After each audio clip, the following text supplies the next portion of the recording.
So ganda. Ganda ng ating baby milestone chart. Dagdag pambenta sa ating printing shop. Sa materials guys, ang gagamitin natin para sa ating video ngayon ay frame. Yan. So pwede kayo gumamit ng laminating. Ilalaminate na lang pag na-print nyo sa photo paper or sticker para may dikit nyo sa Sintra board. So depende sa inyong gagawin or sa customer nyo kung ano yung gusto nila. Sa akin, ang gagawin ko ay ilalagay ko siya sa frame pag na-print na natin.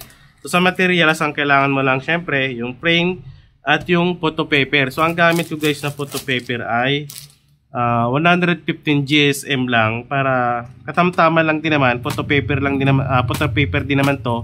Glossy siya. Maganda rin naman siya pag na-print. Ang pinaggusto ko lang doon ay manipis para pag nilagay ko dito sa ating frame, katamtama lang. Pwede ka gumamit ng makapal tulad nito, 200 GSM. Depende rin sa printer nyo kung gaano kakapal yung kakayanin. Pag makapal, huwag nyo pilitin kasi masisira yan. Okay? Basta photo paper, nasa inyo na yan. So ang gamit ko ay 115 GSM at yung frame natin. So yun lang din naman yung materials yan. Saan nga ba guys makukuha o mabibili yung ating template? Ayan. So nag-uumpisa ka pa lang at wala ka pang masyadong puhunan sa printing business mo, pwede ka makakuha ng mga template dito sa ating printingan community. So ang gagawin mo lang, maglalagin ka lang, tapos mag-iipon ka lang ng credit points. So everyday login, makakapag-earn ka ng credit points na pwede mong magamit para makapag-exchange ka ng mga premium template. So tulad nito, andito yung ating baby milestone chart. Ayan. So 40 credit points at 5 gemstones. Kung meron ka ng 40 credit points, pwede mo siya ipalit dito sa ating template. Yan. Para to sa mga nag-uumpisa pa lang sa printing business. At kung meron ka naman budget guys, at mura lang din naman dito sa ating Digibili. Ayan. So meron tayo dito mga template na pwede mong mabili. Ayan. So naka-pesos naman yan. So meron tayong 56. So 56 pesos lang yan guys, yung baby milestone chart natin na template. Canva template yan. So meron din tayong baptism mug wrap, calendar, tapos yung mga pang-Halloween natin. Meron din tayong lanyard, tarpaulin, at ating mga rep magnet. Ayan. So gagawin mo dyan, isi-search mo lang siya dito. Search product. So hanapin mo lang dyan kung ano yung gusto mong hanapin. So mura lang naman. Nag-uumpisa yan sa ating 56 pesos. Ang pinakamalaki nating presyo ay itong 299 dahil pang-election naman ito. So makatarungan naman yan. Sa pag-print naman guys, kahit anong printer naman, pwede naman yan. Kung naka-die ink ka, pwede mo na i-print yan. Kung yun lang talaga yung printer mo sa inyong printing shop or sa bahay, pwede naman yan. Ito mga pigment ink kasi ay para to sa mga nagbi-business kaya yun ang gamit nila. Pero kung wala ka niyan at dye ink lang gamit mo, pwede naman yan.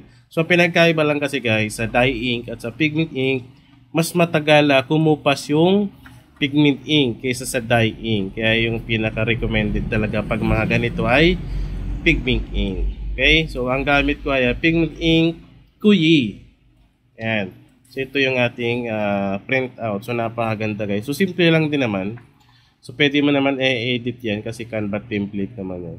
So lalagyan na lang ng picture yan. Kumbaga, bago mo siya i-print, siyempre, edit mo muna. Insert mo yung mga picture dyan, saka mo siya i-print. Okay? So mangyayari lang dyan, every month, so magpapalit ka ng ganito kasi diba? So depende pa rin, discard mo na rin yan. O kaya, mag-print ka ng picture, idikit mo na lang dyan sa ating mga bilog, di ba? Ganun na lang din naman yung gagawin nyo dyan. So, bahala na lang, discard nyo na lang din. So, ito yung papakita natin ay template na lang din naman para magkaroon kayo ng idea, di ba? So, pwede naman ma-edit yan sa Canva. Kahit free account lang, palitan nyo lang yung mga pro elements kung meron man para ma-download nyo lang ng walang watermark. Okay? So, katapos natin i-print, ilalagay na natin sa frame. So frame kasi yung gamit natin. Pero pwede naman sa sticker at dun sa Sintra board natin. Tapos lagay nyo Sintra board or i-laminate nyo. Okay? So depende. May tatlong klase kasi yan eh. So yung sa atin ay sa frame natin siya ilalagay. Okay guys. So pagkatapos natin siya i-print. So ito yung mga sample na pinirint natin. Ayan. ito yung ating mga sample. So, simple lang din naman to. So, i-edit mo yung name at ilalagay mo yung mga picture dyan. So, i-insert mo yan. Ayan. So, 3. So, ganito yung design niya. Ayan. Tapos, yung ibang design naman. Ayan. So, may mga pangalan siya. Ito kasi wala siyang pangalan, pero pwede mo lagyan ng pangalan. Tulad nito, ayan, yung bilog sa baba, may nakalagay na newborn, first month, siyempre yung picture ng first month ng baby. Second month, so hanggang 12 month yan. Diyan. So, pwede mo padagdagan yan kung ilang picture yung gusto mo ilagay. Ayan. Tapos ito, same lang din naman ang pinagkaiba, wala siyang background na white dito sa name. So explore nyo na lang. Murang-mura lang yung template natin guys sa Canva. 56 pesos lang yan. Yan. So makagawa ka ng maraming design.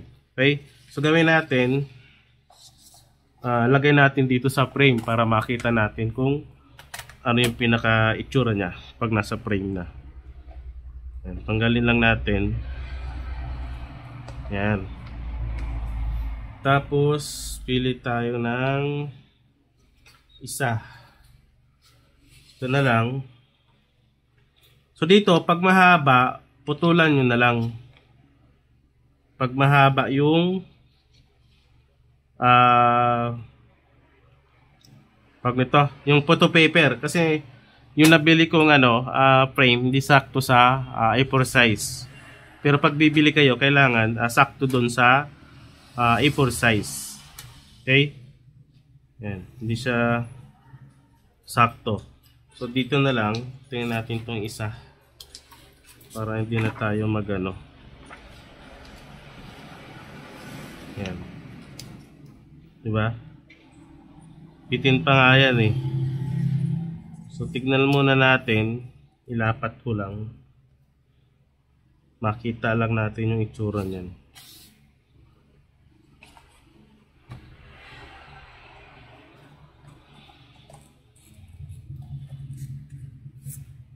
Ayan. So, ito na yung pinaka-itsura niya, di ba? So, simple lang din. Di ba? Yun, no? So, lagay natin. Lagay natin ng maayos. So, babawasan na lang natin siya ng kaunti. Ayan. Kuha lang tayo ng pambawas.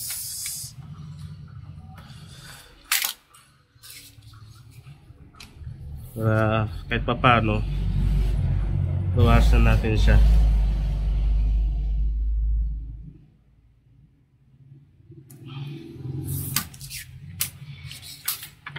So, tignan natin kung pwede na. Kasya na. Yun, sakto. Diba? So, pantay na lang natin. Parang sinukat